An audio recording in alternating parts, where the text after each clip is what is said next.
Welcome back, guys, on my YouTube channel. Today I'm with this beautiful Yamaha WR450 2023 model. This is a custom build I made for myself, so not for someone else. I went really deep into this build, but today's video is different because today is gonna be a tutorial once again on the Rebel X Ultralight Rally Kit. I'll quickly show you how to install the Ultralight Rally Kit on the WR. Pretty easy to do. I'll bring you through the various steps to put the main triple clamp, and I won't go into details on the tower because I already did it on all the other tutorials, but I will link you where you can see step by step how to assemble this tower. But now, with no further ado, let's start getting into the build. First thing to do is we're gonna remove the headlight, but we will remove it together with its clamps that go, these brackets that go directly on the triple clamp. So we will remove both the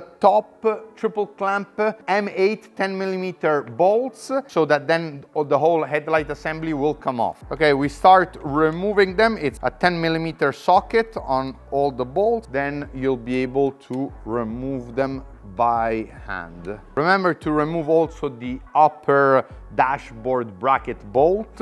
It's a 90mm socket. Remove everything. Disconnect the headlight connector and leave all this free. Okay, then here I already removed the dashboard from its bracket. You'll need to get the rubbers, take them out and place them on the dashboard bracket, which is also the bracket you'll use for the USB ports in case you purchased the USB ports optional. There's only one way you can place it, so you can't go wrong. Put it through the rubbers and then put the bolts on. Since there's not much space, you'll have to first run through the bolt and then start tightening it, and it will push it in position.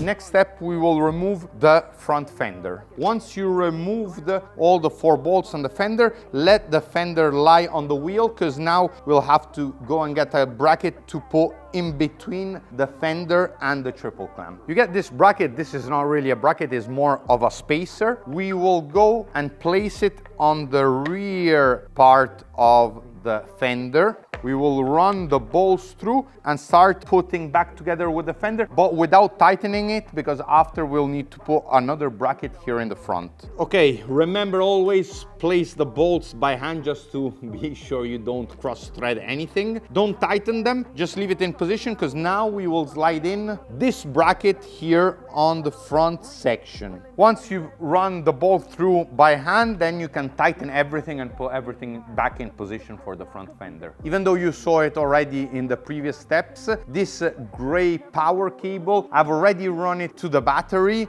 You can easily run it through and route it the way you prefer. Then here on the end, we'll have the ground, which is the black, that will go bolted anywhere you want on the tower, together with all the grounds of all your device's power cables. And then here we have a super seal connector. This is so you can decide if you want to go through directly to the fuse box, then every time you want to cut the power, you'll have to just disconnect the connector. Or alternatively, you can run here to the on-off switch that is supplied with the kit, and then the on-off switch will power on or power off the fuse box and all the power to all your devices. In this case, I prefer to run it on the left-hand side of the bike and then run it through with the other cables. And I'll already prepare it here in the front for then when I get all the clamp and everything together. I removed now all the cables to have as much space as possible to work really here. Then you'll need to do a bit of routing in order that everything goes in place. Next step is the main triple clamp bracket. We'll place it here. Be sure to make the wires go through in the right place in this way. First thing I'll fix, I'll put a washer underneath the bracket and use this to stabilize the bracket, and then I'll put the other thing. So this M5 washer goes underneath the bracket. On top you put the bolt, run it through. You don't have to tighten it completely, just place it here. Then get the OEM triple clamp bolts and run them through. For the torque value of these bolts, just use what's on the original Yamaha manual. For now, I'll just tighten them by hand because I want this loose, because now we're gonna put the 3 bolts here on this stabilizer bracket, and then once all the bolts are placed, then we will tighten everything. Okay, then you get these M6x14 bolts. You run them through in these 3 holes.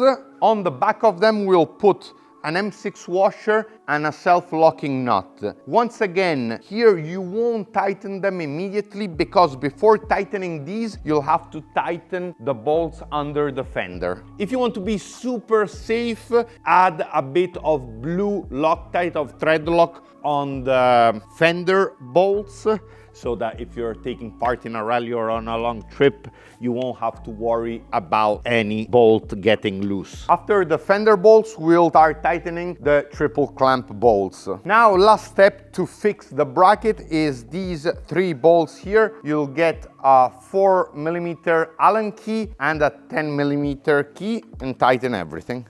Okay, as I mentioned, I won't go into details on how to fix everything that's on the box, because somewhere here on top I'll put a link to one other ultralight tutorial where you'll be able to see where every bolt goes. We placed the dashboard on its bracket, and here we also placed the USB ports with also the voltmeter display. You'll have to wire this. This comes with 2 wires, and you can decide if you want to go to the fuse box, to the on-off switch. So the wiring then of the devices, and also what you will need to put here on the fuse box. I got a lot of requests, what fuse should I put, 5 amp, 10 amp, 15 amp? That, remember, always depends on the device, so you have to see the specifics. Generally, as a general rule, I put a 10 amp fuse inside here to whatever I'm wiring. The lights now are already on, also the brackets, and then we'll put after, as last, the device with the C bracket. Now let's move on to the bike and let's fix this tower. Now we slide the tower onto the clamp.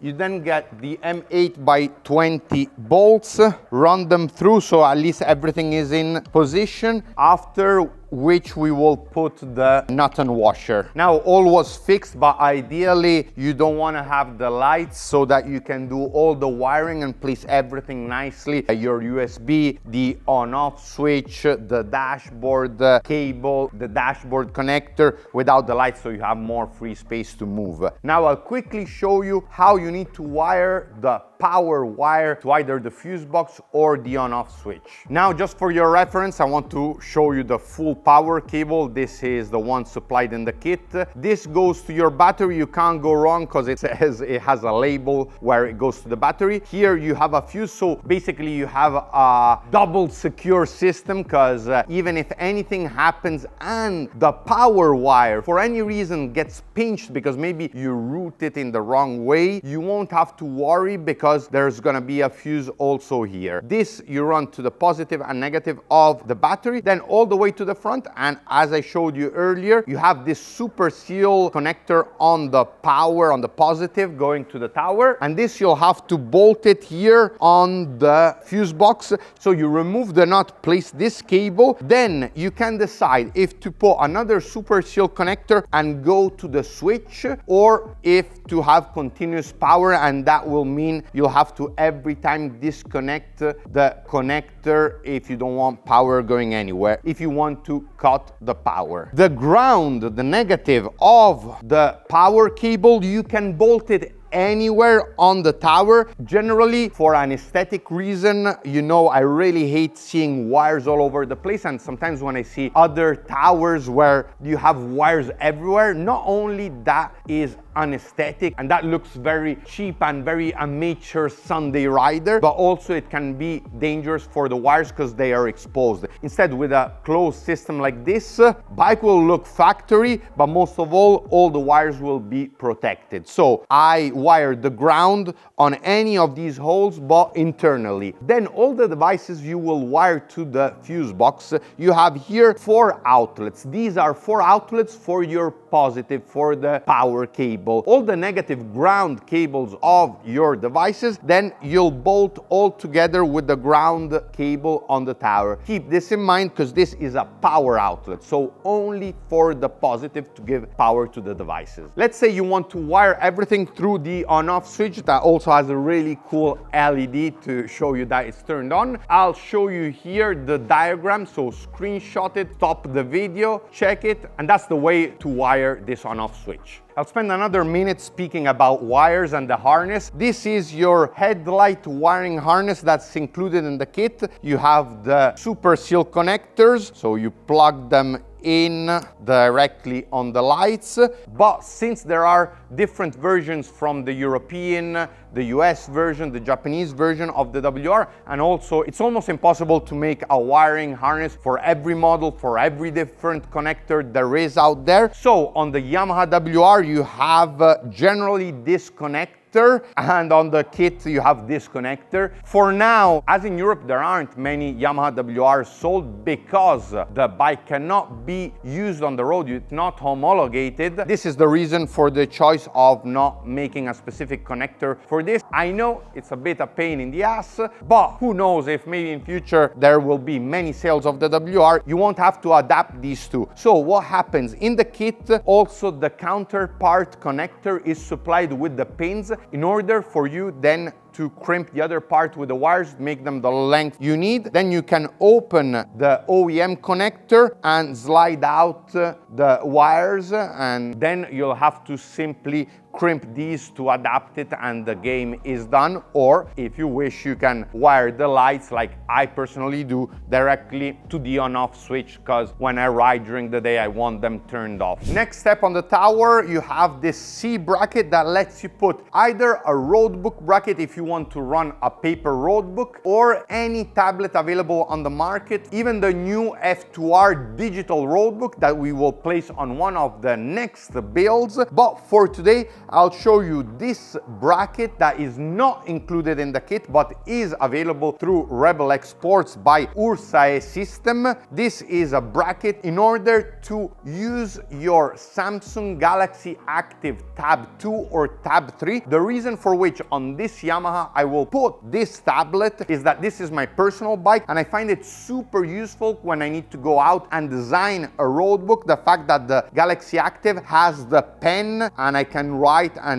down notes for the road book notes. With this bracket you'll be able to either fit it in landscape or vertical mode. In this case we'll put it in landscape mode, but I will also show you how it looks in portrait mode. Just for the sake of the video I'll just put these quick bolts so that I don't lose too much time, but then you'll want to put proper bolts and add a bit of thread lock. Now we have our tablet in portrait mode. Here on the Rebel X tower, the cool thing is that we can adjust both the height, the tilt angle, bring it further to the handlebar, further out. I'll find now a location that I like, and here you'll just find which location best suits the device you are placing. You'll put the M6x16 bolts, whereas behind you'll put the M5 washer and nut. Last step for our installation will be placing the windshield with a nice sticker. You get these rubber grommets, you run them through the back of the windshield bracket. Last step, we go and place the windshield, use the M5 bolt and the plastic washer. You first place all the bolts by hand. Then when you tighten the bolts on the rubber grommets, it's very easy to understand when it's completely tight. You get your finger, place it on the back of the rubber grommet, and you tighten until you feel the bolt coming out. Once it's almost coming out, that's enough, you don't need to tighten more. Once you place the windshield in the kit, there are these black caps that go over the bolts. I tell you already, if you go out on tight trails in the trees and everything, you'll lose these. These are not essential, it's just more of an aesthetic thing, and in case of mud, so that you always have the bolt clean. But as I said, if you go out on tight trails, you'll probably lose them, so it's not necessary to place them on. Okay guys, that's all for the installation tutorial of the Rebel X Ultralight Rally Kit. I hope you like how the bike looks with this kit. I still need to add the handguards, but be sure to let me know down in the comments what you think. Stay tuned, because I will then make a full video explaining to you all the upgrades, all the changes, all that I installed on this bike, because this is my personal bike that I will use to design road books here on the trail and to have fun. Be sure to subscribe to my channel and to my Instagram page for live content, because we have also interesting press launches I'll take part into the next week. Thanks guys for watching. Be sure to subscribe to the channel and to my Instagram. I'll see you soon in the next one. Ciao!